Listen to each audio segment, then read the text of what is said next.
ஈரானில் இஸ்லாமிய புரட்சியின் 47வது ஆண்டு நிறைவு தினம். ஈரானிய மக்கள் கோலாகல கொண்டாட்டம். ஈரானில் 1979ஆம் ஆண்டு நிகழ்ந்த இஸ்லாமிய புரட்சியின் 47வது ஆண்டு நிறைவு தினம் நேற்று நாடு முழுவதும் மிகுந்த உற்சாகத்துடனும் தேசிய உணர்வுடனும் கொண்டாடப்பட்டது. ஈரானின் நவீன அரசியல் வரலாற்றை முற்றிலும் மாற்றிய அந்த புரட்சி இன்றும் மக்கள் மனங்களில் உயிரோட்டமாக வாழ்ந்து வருகிறது.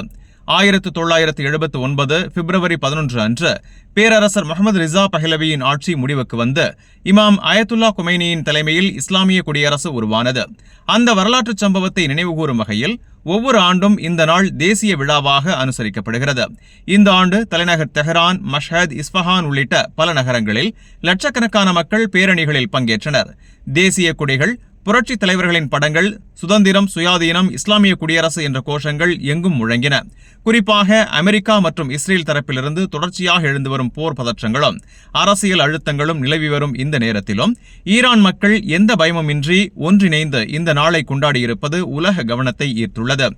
பகுப்பாய்வாளர்கள் கூறுவதாவது, வெளிநாட்டு அச்சுறுத்தல்களுக்கு மத்தியிலும் மக்கள் இவ்வளவு பெரிய அளவில் திரண்டது ஈரானியர்களின் மனோதைரியத்தையும் தேசிய ஒற்றுமையையும் தெளிவாக வெளிப்படுத்துகிறது என தெரிவிக்கின்றனர்.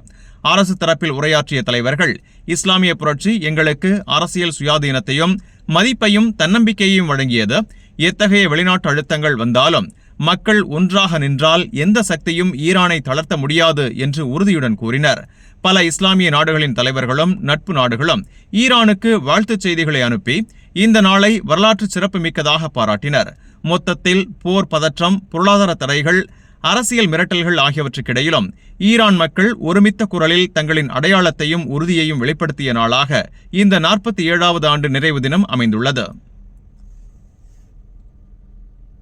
இந்த செய்தி உங்களுக்கு பயனுள்ளதா இருந்தா வீடியோவை லைக் பண்ணுங்க, உங்க கருத்தை கமெண்ட்ல பதிவு பண்ணுங்க. மேலும் வளைகுடா மற்றும் உலக செய்திகளை உடனுக்குடன் பெற கல்ஃப் 360 நியூஸின் தமிழ் சேனலை சப்ஸ்கிரைப் பண்ண மறந்துடாதீங்க.